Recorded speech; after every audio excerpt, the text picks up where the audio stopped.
이제 트레이드 데드라인이 다가오잖아요. 그래서 데드라인에서 이제 주목할 만한 트레이드를 한번 얘기해 보도록 하겠습니다. 가장 먼저 떠오르시는 트레이드는 아마 그 AD, 네, 앤서니 데이비스 트레이드일 거예요. 이제 원래는 이제 뭐 유망주들 몇 명 그리고 1라운드 픽 몇 개 해서 그냥 1차 제안을 날렸었는데 펠리커스는 그냥 코드숨 치면서 거절을 했었죠. 그래서 이제 레이커스가 거의 최종적으로 파이널 오퍼를 거의 던진 걸로 알고 있는데 그게 이제 인쿠볼하 그 레이커스의 핵심 유망주 4인방 잉그램, 쿠즈마, 볼 그리고 조시 하트 거기에 이제 주박 그리고 론도 뭐 비즐리, KCB 거의 다 주는 엄청 많이 주는 거죠. 그리고 뭐 1라운드 픽 6개 이렇게 해서 AD를 데려오려고 하는데 그거마저 지금 펠리컨스가 거의 거절을 했다는 게 거의 확실시 되고 있습니다. 그래서 현재 레이커스는 지금 이제 더 이상 더 줄 수 있는 게 없다라고 생각을 해서 협상에서 거의 철수를 했고 그리고 현재로서는 지금 이제 펠리컨스의 역제안을 기다리고 있다고는 하는데요. 이제 아마 제가 봤을 때는 지금 보스턴에서 계속 지금 푸시를 하는 것 같아요. 이번엔 참고 최대한 다음 이제 비시즌에 이제 얘기를 해보자. 라고 계속 얘기를 하고 있는 것 같아요. 보스턴 쪽에서. 근데, 조금 웃긴 거는 보스턴에서는 정작 이제 핵심 트레이드 카드가 되어야 할 테이텀을 넣지 않을 거다. 라고 얘기를 하고 있는데, 테이텀을 빼버리면 과연 누구를 줄 수 있을까라고 생각을 하고 있거든요. 그리고 AD가 그렇게 보스턴을 좋아하고 있지 않는 것 같아서 AD가 FA를 어떻게든 레이커스로 이적을 할 수 있을 거다라고 약간 예상을 할 수 있을 것 같아요. 근데 이제 다만 당장 이번 시즌은 어떻게 할 것인가? 만약에 AD가 트레이드가 불발이 된다면 과연 펠리컨스는 어떻게 이 선수를 데리고 갈 것인가? 근데 문제는 또 레이커스 또한 이 트레이드가 불발이 되면은 이 어린 유망주들을 어떻게 잘 추스려서 갈 것인가라고 생각을 하게 될 텐데 일단 론조볼은 어떻게든 좀 트레이드를 알아보지 않을까 싶어요. 피닉스도 지금 약간 좀 원하는 눈치고 론조볼도 아버지를 통해서 펠리컨스에 가느니 피닉스에 보내달라라고 조금 깽판을 치고 있죠. 그래서 어떻게든 뭐 처리할 생각이라면 피닉스에 딱 갖다 놓는 게 레이커스 입장에서는 오히려 그냥 괜찮을 것 같아요. 왜냐하면 르브론도 리딩이 되고 또 백업으로는 스티븐슨 내세워서 리딩을 할 수도 있는 상황이어서 만약에 펠리컨스에서 결국 최종 거절을 하더라도 레이커스는 사실 좀 그래도 다행이다라는 좀 생각을 하게 될 것 같아요. 핵심 유망주들을 내주는 것도 내주는 거지만 1라운드 픽을 그렇게 무수히 뜯어가는 거는 사실 미래를 거의 포기하는 수준이거든요. 물론 이제 르브론과 AD를 통해서 당장 한두 번의 우승을 할 수는 있다고 하지만 그 후에 이제 향후 5년 정도는 거의 미래가 없다고 보면 되거든요. 마치 이제 2010년대 초반에 브루클린 네츠를 보는 느낌?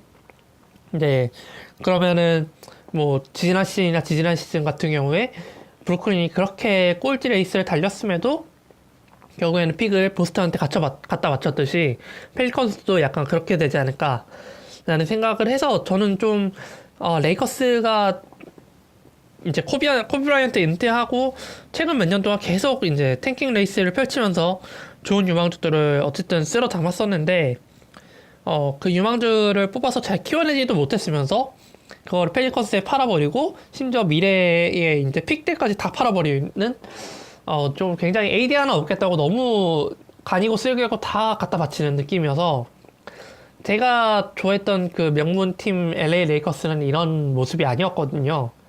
네, 뭐 버팅일 땐 버팅이더라도 팀의 자존심은 지켰던 팀으로 알고 있는데 이거는 너무 지금 르브론한테 좀 휘둘리는 거 아닐까라고 생각을 하고 있어요. 르브론도 물론 위대한 스타고 NBA의 네, 명예전당에 올라갈 선수인 건 당연하고 분명하지만 이건 약간 좀 팀을 망치는 무브가 아닐까라고 생각을 하고 있습니다. 그래서 저는 개인적으로 레이커스와의 트레이드가 불발이 되고 이제 비시즌에 이제 좀 더 보완을 해서 뭐 보스턴이든 레이커스든 이적을 했으면 좋겠는데 당장은 좀 아니라고 생각을 해요. 근데 이제 다만 펠리컨스와 레이커스의 남은 선수들의 이제 그 플레이가 어떻게 될 것인가 그게 약간 좀 걱정이 될 뿐이죠. 어쨌든 그래서 앤서니 데이비스 얘기는 조금 해봤고, 이제 추가적인 트레이드로는 지금 멤피스 발 트레이드가 약간 좀 폭풍이 휘몰아칠 것 같은데, 멤피스가 지금 리셋 버튼을 누르기 직전이에요. 이제 콜리는 한 며칠 전부터 계속 트레이드 소스가 나왔었고, 가솔이 최근에 갑자기 급부상을 하고 있습니다. 가솔을 처음에 이제 멤피스에서 트레이드를 하려고 문의를 해서 뭐 여러 디트로이트나 세크라멘토 쪽에 약간 링크가 되어 있다고 했었는데, 정작 그 두 팀에서는 우리는 영입할 생각이 없다 하면서 사그라들 줄 알았는데, 마크 가솔이 갑자기 트레이드를 해달라고 요청을 했다고 해요. 그래서 멤피스가 지금 적극 알아보고 있다고 합니다. 지금 현재로서는 지금 링크된 팀이 샬럿 호네츠인데, 샬럿 호네츠는 지금 현재로서는 마크 가솔을 받아줄 만한 셀러리 캡이 없습니다. 그래서 셀러리 캡을 어떻게 비워낼 것인가, 그거에 대해서 지금 고민을 하고 있고, 콜리도 사실 며칠 전부터 이제 유타와 디트로이트, 유타는 루비오, 뭐 페이버스 1라운드 픽 합쳐서 주는 방향, 그리고 디트로이트는 레지 잭슨과 1라운드 픽 해서 둘 중에서 고민하고 있었는데, 갑자기 토론토에서 이 가솔과 콜리를 묶어서 이제 라우리와 제이비를 주겠다, 발리주나스를 주겠다라는 트레이드 오퍼를 날렸다고 합니다. 글쎄요. 라우리와 발렌시아스를 받고 마크 가솔과 콜리를 준다.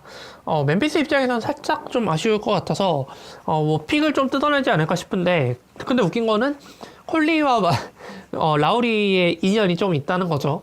뭐 그때 제가 NBA를 보진 않았습니다만은, 콜리가 입단하면서 라우리가 멤피스에서 포인트 가드 자리를 뺏기고 휴스턴으로 이적을 해서 흘러 지금 이렇게 왔다고 하는데, 라우리가 멤피스로 돌아가는 것에 대해 어떤 생각을 하고 있을지 그게 좀 궁금해집니다. 그래서 멤피스의 생각에 따라 달릴 것 같아요. 이 둘을 한꺼번에 처리를 하느냐, 아니면 따로따로 처리를 해서 그 어셋대를 받아오느냐. 이제 그러려면 토론토가 좀 더 적극적인 푸시를 해야겠죠.